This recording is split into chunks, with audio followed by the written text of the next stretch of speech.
Welcome to the Connie G Show, everybody. My name is Conrad, and how are you, buddy?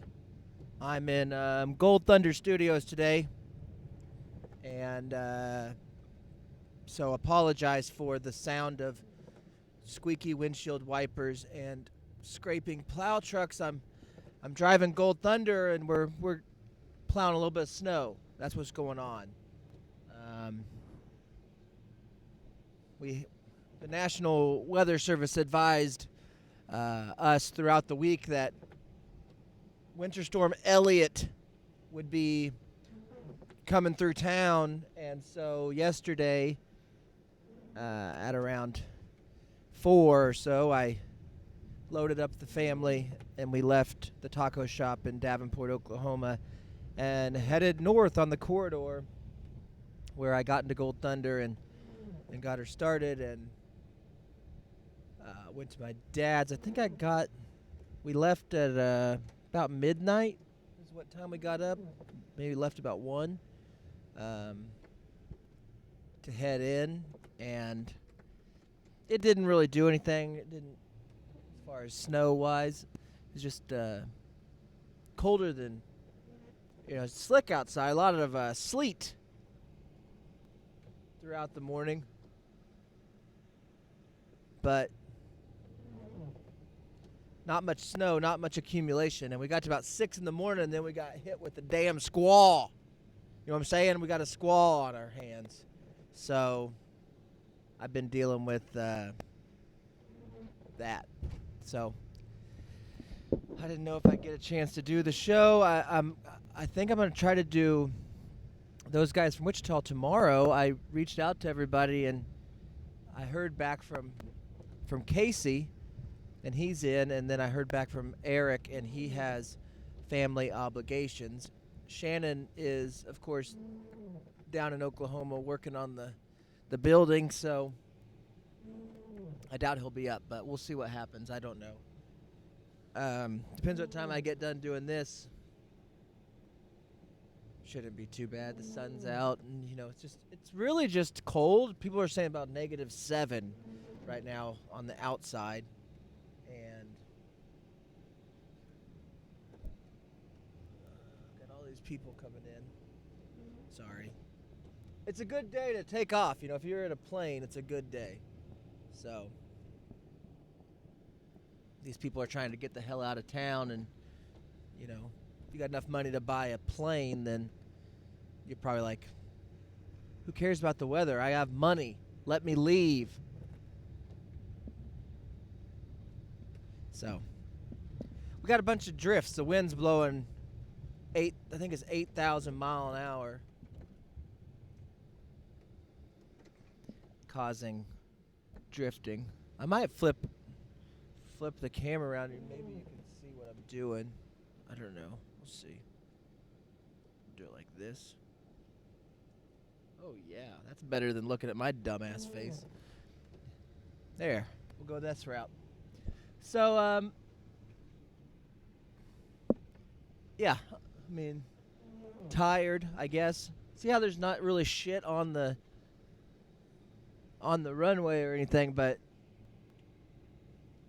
I'm just saying, like, these big piles, and I don't have a V-blade or anything, so I'm just trying to knock as much of it as I can down. A lot of this shit will blow away because it's so damn cold, and this snow is real light. As far as sometimes you get a thick, like tampon style snow. It really soaks up the moisture, and then sometimes you just get a little bit of almost like salt. You know what I mean? This is just like salty snow, real thin. So, like Casey's penis. Anyways, that's what's going on in my neck of the woods. Just doing snow removal randomly. And, anyways.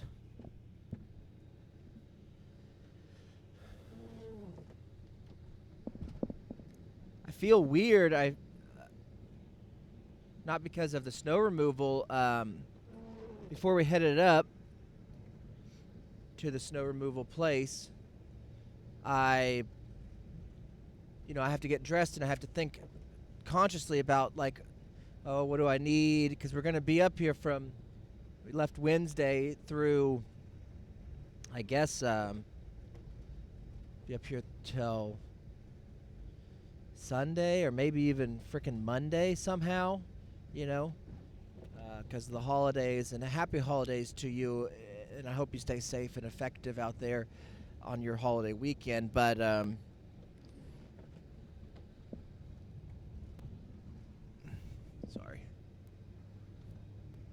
this freaking thing right here. All right, and upsy daisy. Oh, there you go. But I had to get dressed, everybody's got to get dressed. You got to wear clothes when it's -7 degrees and then minus whatever wind chill. And I go through my jean drawer, and there's no jean in there. You know what I mean? I ain't got no jean in there. And so I was down to one pair. I reached in there. I was like, what the hell are these? I reached in there, and there was one pair left. It was a black pair of jean.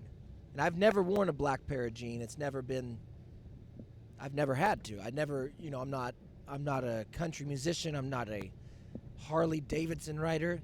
Excuse me while I clear my freaking throat. Sorry about that. So I'm not a damn black jean guy. I didn't even know how they got there. But it was what we had left that didn't have holes in it, so I just freaking strapped them on. 30-30, that's what size they were. They were 30-30s, or they are. So I popped them bad boys on. And, it's the black jean is like, it is, not only is the black jean just a damn, probably like a cab driver in Atlanta. That's old black jean right there. Sells fentanyl. But black jean is definitely the mustache of leg wear. You know what I mean? It is the mustache of leg wear. It is a choice. It is a statement. Oftentimes when somebody switches to black jean, and I'm not talking about for women either. Women wear black leggings all the time, so jeans are kind of an upgrade for them, so they don't just have a piece of lycra soaking up all their womanly essence. A jean is nice for a woman, but on a man, if you're not frickin' John Bon Jovi, wearing a black jean it's like rocking a mustache on your face. And you feel like everybody's looking at you. Everybody's noticing, ooh, look at this dude in black jean. And I'm sure nobody cared, and people probably thought, oh, there's a really confident gentleman walking around in those fancy leg wear. I don't know what this freaking plane's doing. Are you taking off, partner? Are you going to go get after it? Is that what's happening? You look like he is. Ride the frickin' sky there, air pony. I hope they're fine. I hope they make it,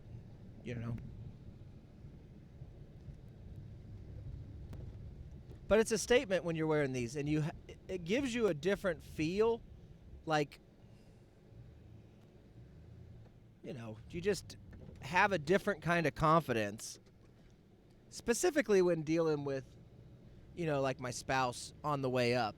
She would just say things, and usually I'll, like most husbands who've been married for a third of their life or half their life, like myself, you kind of tune it out when they're just saying things. Like, I'm thinking about, maybe tomorrow if the roads aren't too bad, I might go. It's like, yeah, whatever. Sure, babe, yeah, you do that kind of thing. But when you wear black jeans, it's not the case. You're like, hey, zip it. You can say stuff like that. You almost feel like you should have a Bud Ice in your hand. I feel like when you're wearing denim, dark denim, you should just be drinking Bud Ice. And so I just have felt different. I slept in them until midnight last night, so I got a little nap in them. I felt like freaking, my alarm goes off, and I almost didn't even need it. My jeans woke me up. They just say, hey, partner, it's time to get to work. And we're out here doing it. So we'll see what happens here. Oh, come on now. Turn that baby. And you could say it's a bad wardrobe. I don't know. I think it actually fits me. And just like a mustache fits my face. I look great in a mustache, but my wife doesn't like it. And I don't think she likes my attitude when I'm wearing these jeans either. So they might be a temporary fashion statement for your boy here. But I'm gonna try to break them in. They feel weird. They're tight. They're real tight on the upper thigh, giving me a nice little crisp thigh gap. You know what I mean? Shit. I'm sure if I was standing, with my back towards a bunch of testosterone-riddled gentlemen, I'm sure my old buttocks looks amazing in these jeans. I mean, because it is just cupping them. It is an extreme amount of support. I don't even know what brand they are. They could be Levi's premium brand of jean Denizen that you can find at Walmart. I know that the price tag on them was $1 whole because some other non-cowboy wife bought these for that non-cowboy, and he forbid himself from wearing them, so they got put at a thrift store, and that's where my beautiful blushing bride found them. And so she brought them home into our house, and we dipped them in holy water, put them in the drawer, and they've sat there for about a year and a half or so, and it's finally time, dude. So I'm Black Jean Conrad, or just call me Black Jean. You know what I mean? That's a good nickname for me. I'll take it. But when I was laying at my dad's, preparing or waiting to go in and do this stuff, I was flipping through the channels, and I was, it wasn't late. It was only like 7:30, and I ate. He had bought a couple of Pizza Hut pizzas, and they were sitting on the counter. Nobody was around. I mean, all the lights were on, but I figured he was in his room resting, and so I didn't, you don't bother him. And then, there's just two pizzas sitting there right there on the counter. And so I was just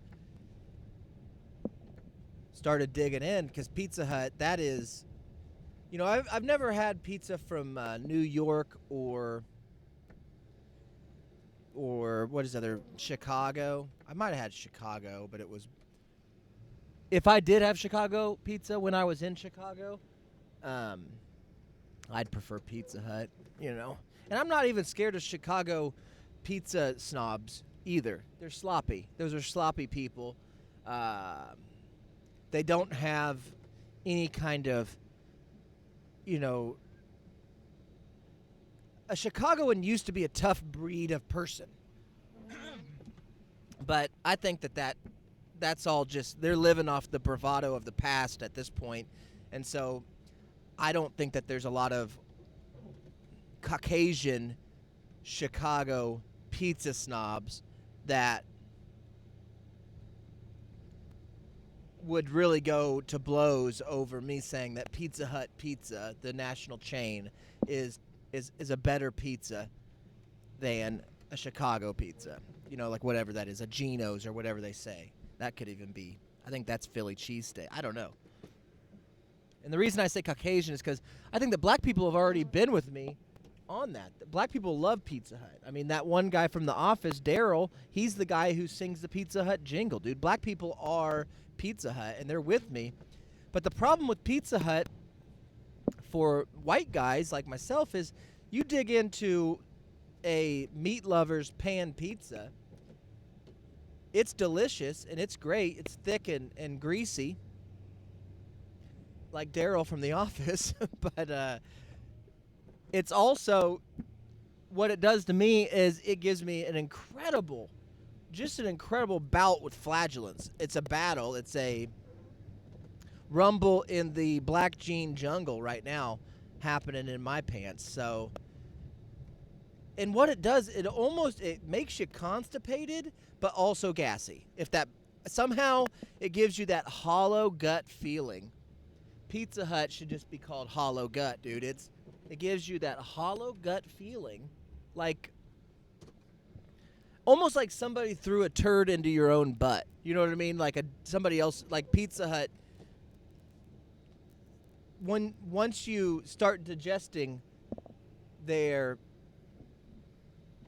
offerings, it's like the first piece coats and expands the lining of the stomach, and the second piece turns just into an immediate turd.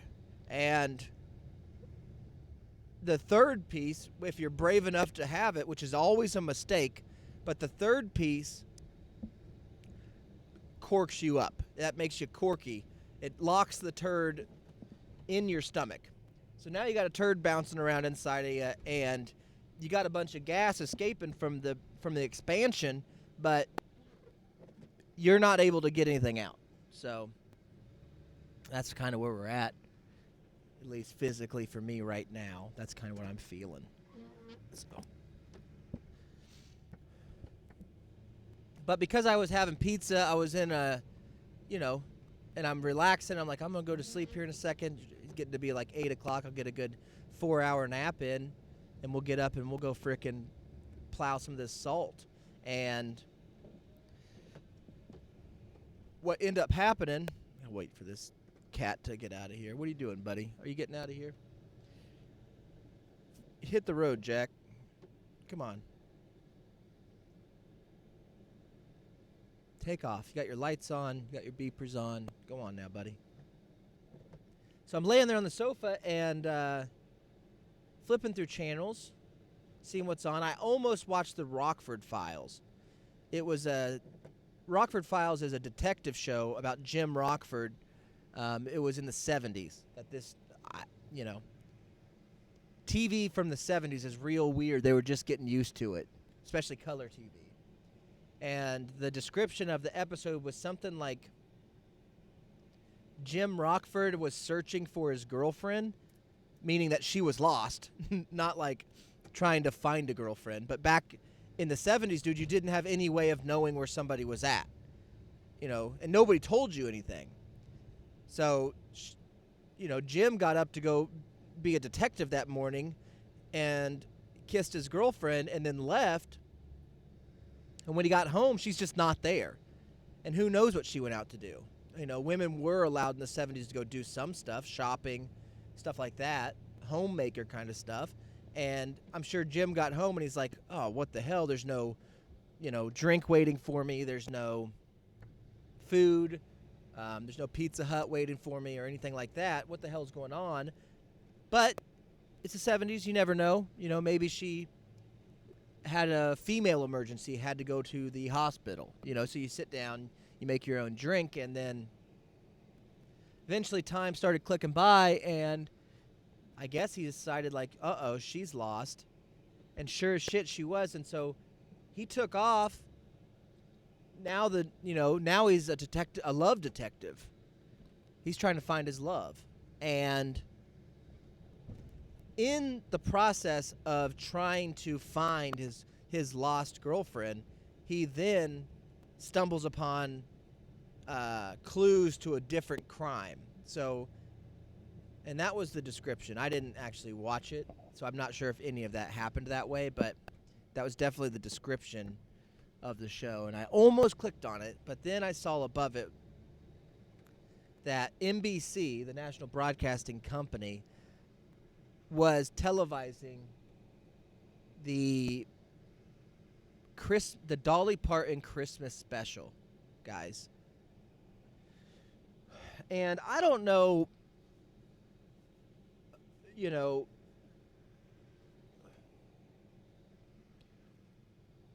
what devil Dolly Parton played a golden fiddle against or something, to be able to basically live forever and think that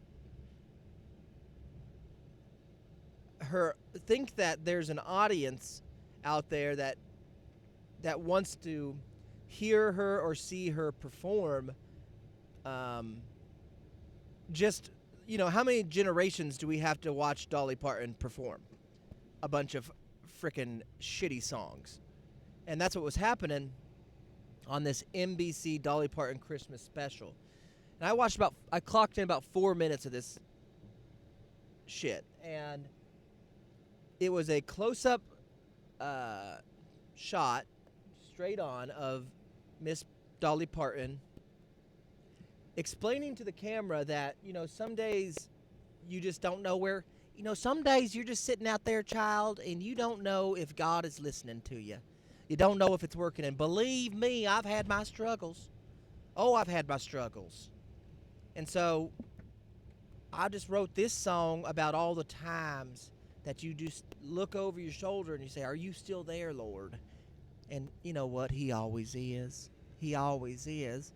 And it's like, as she's saying it, part of her face is melting off, and she's got 3-foot tall white teeth inside that big old frickin' horse melon of hers, and still got the perky breasts somehow. They're taped up with frickin'. She's got more duct tape holding herself together underneath her. Guess what? Black jean. You know what I mean? I'm dressing like Dolly now, but she's just taped up together, and it's a hideous thing. It's as if you pulled, how when, which is probably a bad example, but I'll just use it. When you go to an open caskets ceremony or celebration, it's probably not either of those, open casket viewing of a past loved one, and you look inside there and you see them all made up, and you're like, that doesn't even look like Dad. And because guess what, guy? It's not. The soul is gone. That's what Dolly looks like the soul is missing. And so her beautician is Dan Aykroyd from the movie My Girl. Her beautician is a mortician. And that's frightening. You shouldn't be sitting around with your family, over this holiday season and having to watch Dolly Parton. I think it's a punishment. This country's got so much, so much to handle, so much to deal with. People got Christmas coming up, and what shit should we buy that nobody cares about, and, how much money do we spend to try to get our children to love us, and all that different stuff that people do during the Christmas holiday. What should I wear, and how judgy are my loved ones going to be that I haven't seen all year, and all that stuff. It's just a tough time. And then to compound that kind of stress, I got to move this a little bit. It's getting kind of tough. You're compounding that kind of stress, dude, and you are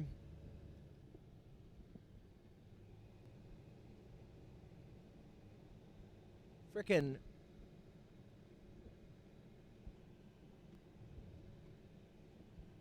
don't run over the curb, dumbass. Don't run over the curb.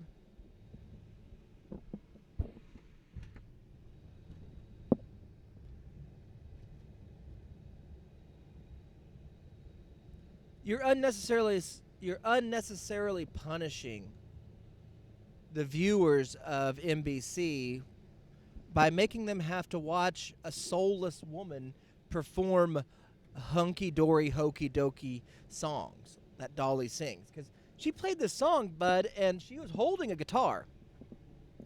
And she was like, kind of setting, kind of whatever position she could get in as a 150-year-old woman to prop this guitar up on her. And so she's just sitting there, and she's just, like, plucking away. Like, how when you hold the strings of a guitar so you're not allowing any notes to come through, and you're just kind of hitting the strings, and it's that dull, dunk, dunk, dunk sound. You know, that's what she's doing, and then she starts her, "Hello, God, are you listening?" It's like, what are we doing here, Dolly Parton? This song blows, and I am a big fan of, I'm a big fan of Christmas. I'm a big fan of family. I'm a big fan of music, and I'm a bigger fan of God. And this is insulting to all of those things. It's ruining my holiday experience. If I'm gonna be completely honest with you, I'm tired of watching you, and I clicked it off.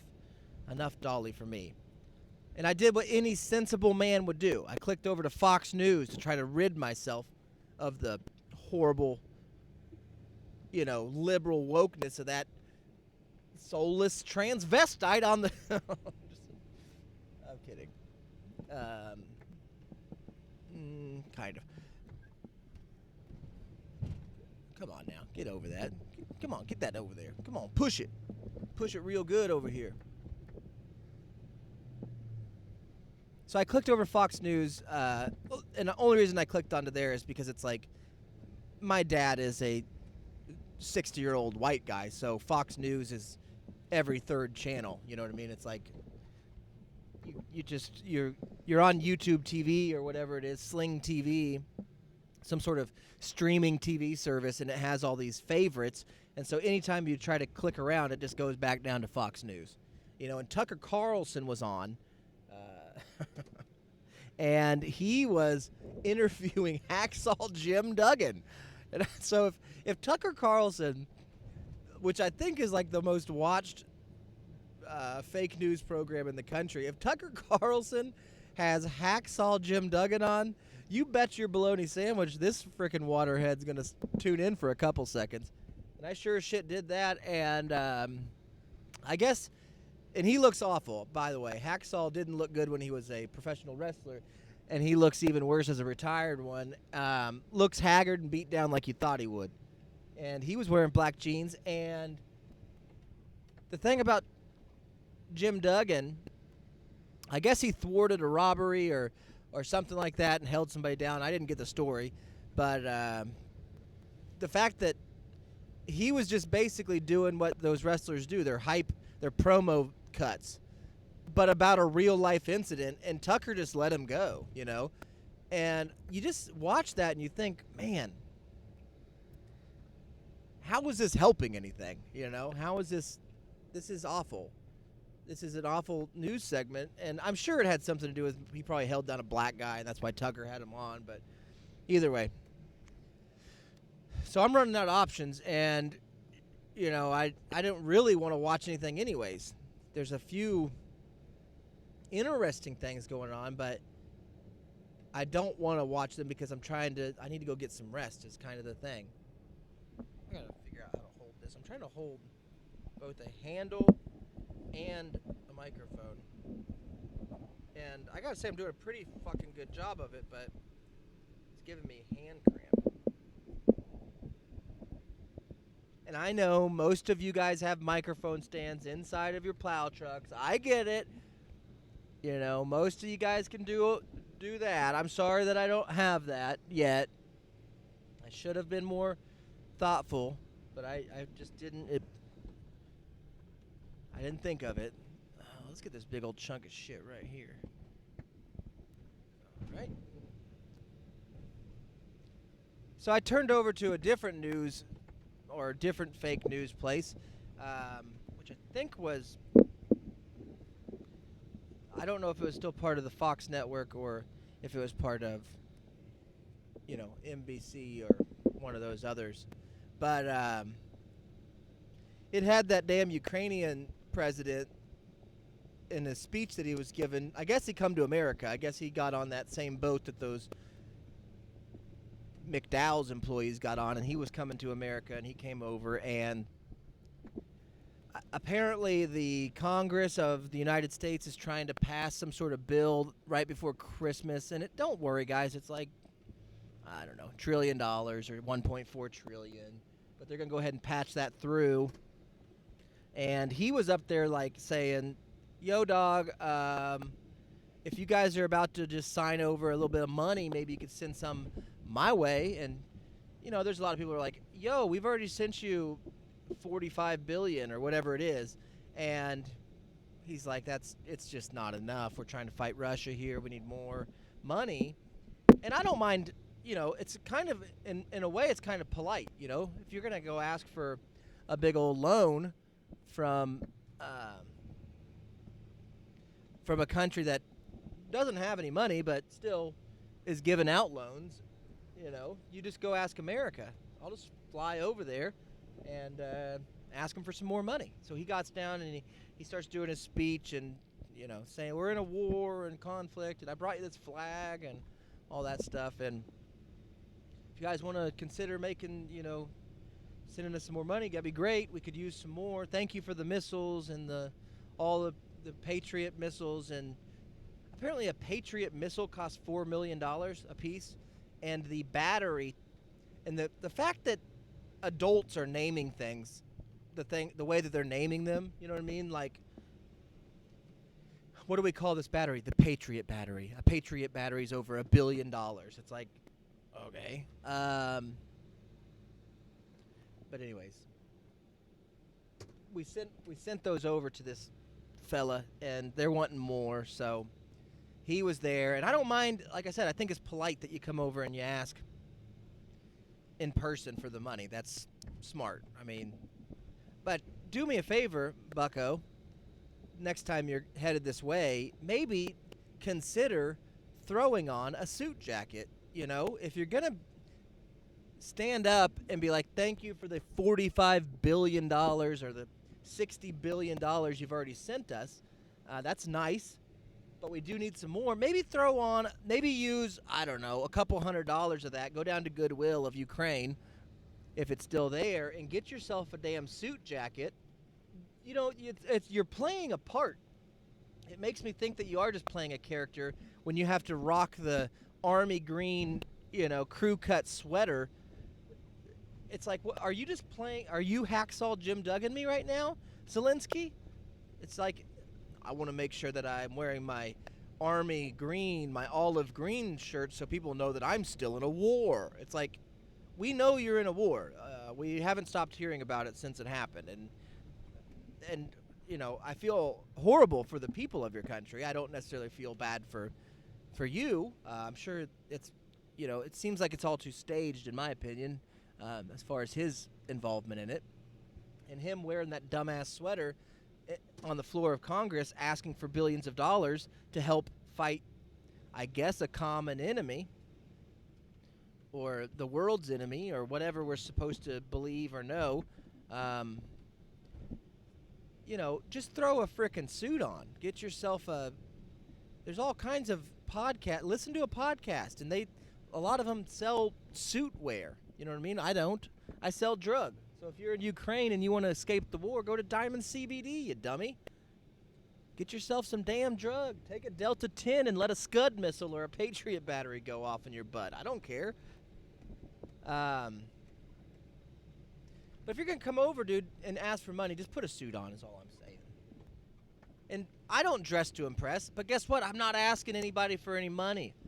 I'm not asking America for $45 billion, or even $1 billion. Although, maybe you should. I mean, apparently there's all kinds of stuff in this bill that are suspect, like every big bill that gets passed. Do we really need to spend $500 million on salmon sanctuaries? Salmon sanctuaries. Probably not. It's probably not the most wise way to spend your money, but either way, that happened, and but I'm not asking is what I'm saying. I don't dress up, but I also don't. If I was to ever ask for $1 billion or, even trying to get up to 100 billion like Ukraine's inching closer towards, I'd probably throw a damn suit on. But I'll probably overthink it. I'm getting a cramp in my damn hand right now.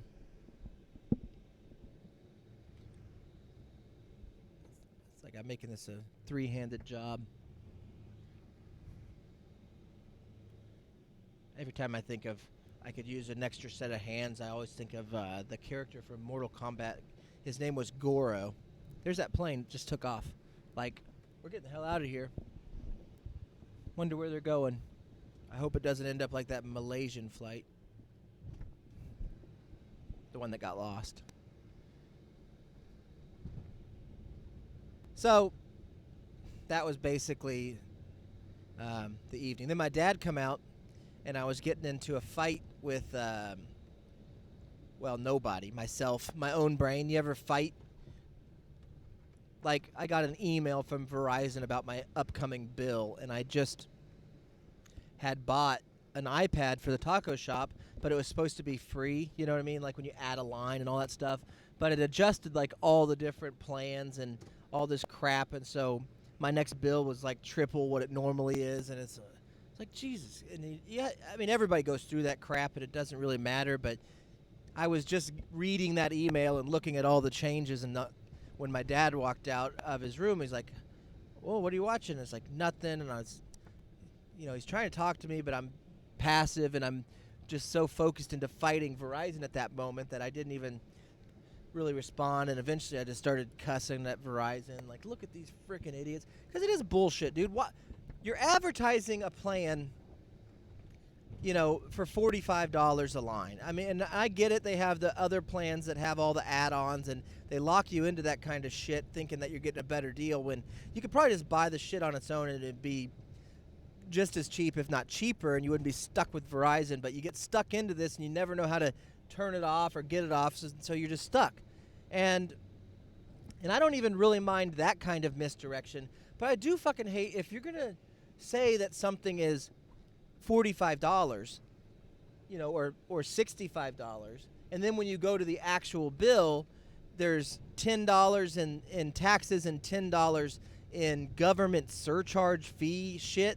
It's like, hey guys, if you know that the government surcharge fees are going to be part of it, just add that in, to the bill. Like, just add that into the up front so I can look and see that the line isn't $45, it's $60. That's how much it is. So say 60, don't say 45. But they don't. It'd be like if I was said, tacos are $3, and then somebody came up and said, I'll have one taco, and I go, that's $9. And they're like, I thought you said it was 3. I said, it is 3. It is. And they're like, but you just said 9. I said, yeah, you had to pay 9 because of the government surcharge on my tacos. Duh. But everybody knows that. It's like, I don't even know what the hell a government surcharge is and why you guys exclusively are the only ones that get to charge them. But it is bullshit. And if I can't do it in my business, and I guess I could, and have you just buy the damn, they just got you all tied up. There's nothing you can do about it. So, anyways, that pissed me off, and I wasn't paying attention when my old man come out. And so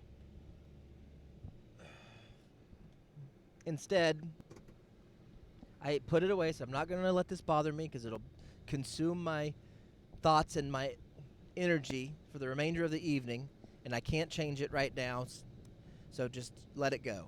And so I took a deep breath, and I let out a big Pizza Hut fart, and I let it go, and my dad's perfect timing is like, oh, stop. I didn't know there's a new Meacham, or whatever it is, the auto auction, but he had a new Meacham recorded from a few days ago in Kansas City. Apparently there was an auto auction that happened in Kansas City, Missouri. And so he's like, oh, go to that recording of day one. And I guess he watches this quite a bit. But what day one is, it's like, that's the shit that you can afford. You know what I mean? That's the stuff that's when deals are had. And sure enough, dude, we started watching it, and I'm talking like what looks to be like a brand new 95 Bronco, just a gorgeous example of a 95 Bronco. And I'm not a huge Bronco fan. I was rooting for OJ in the chase, but other than that, I'm not a huge Bronco fan. But still, when you see a vehicle like the one we saw last night going through the auction block and it sells for $12,000, you're like, geez Louise, a new ugly Bronco costs $60,000-$70,000, which is absurd, and that they look like big Teenage Mutant Ninja Turtle pile of crap. But still, you just get, it's almost frustrating. They had a Mercedes-Benz, which is a German-engineered vehicle, I think. So Nazi-inspired Mercedes-Benz, and it was a convertible SL 500. $96,000 is how much this car cost new in 2008, and it sold for 14 grand. And and he's like, man, we got to go to that someday. And I agree. I love cars. I love, Shannon and I still play the Thursday game of Worldwide Auto, where there's a company out in Denver or somewhere in Colorado that restores cars, and a lot of them are pretty affordable, within under 20, and they look beautiful and look brand new. And we always talk like, man, why go spend money on a piece of shit, Ford Focus or something, when you could be driving that? And and there's lots of reasons, reliability, and if you don't want to have to work on it. I mean, I understand the logic behind buying a newer vehicle, but there's still something that is, I think it's probably tends to be more masculine than, I don't know if females actually get the joy of just watching.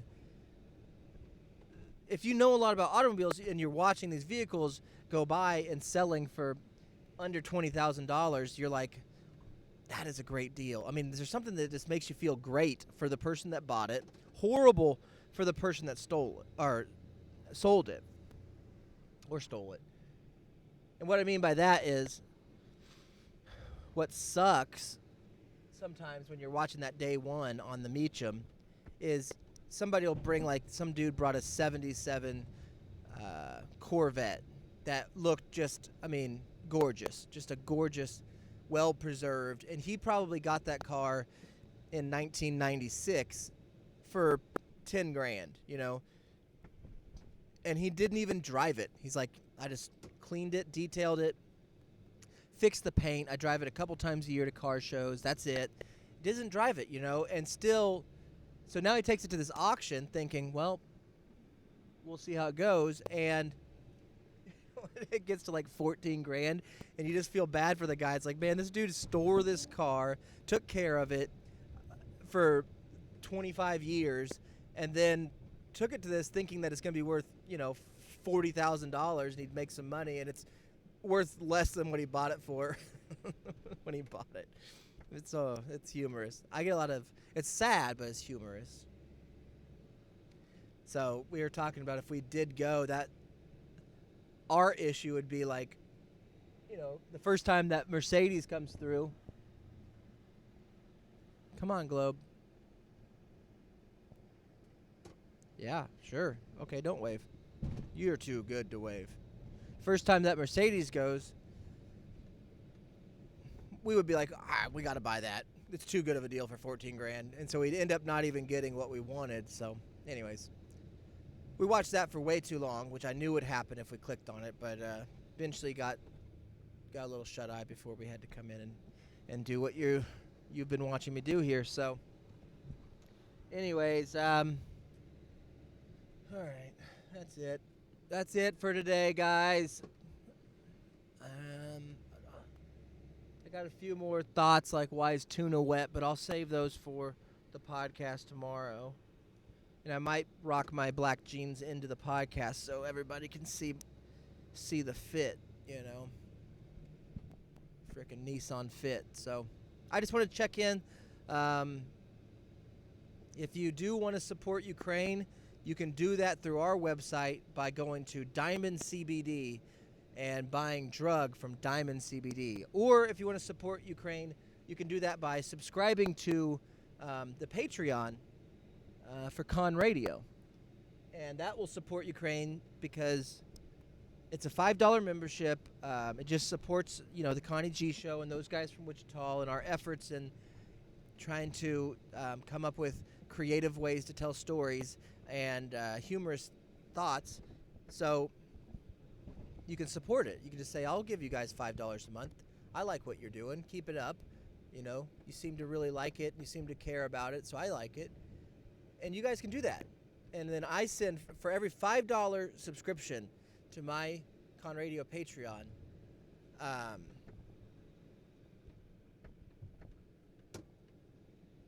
$4 of that goes to government surcharge, duh. And then I'm left with $1. And then of that dollar, I can't get this. I gotta knock this down because the problem is these planes come through here and their wings, so you can't get too big of a pile. Gomer pile. Let me push this down a little bit. I don't want to fall in that ditch or break their curb. Or get stuck. Ooh. Come on, Gold Thunder. That's better. That's fine. Yeah, so what we do is a quarter of every penny.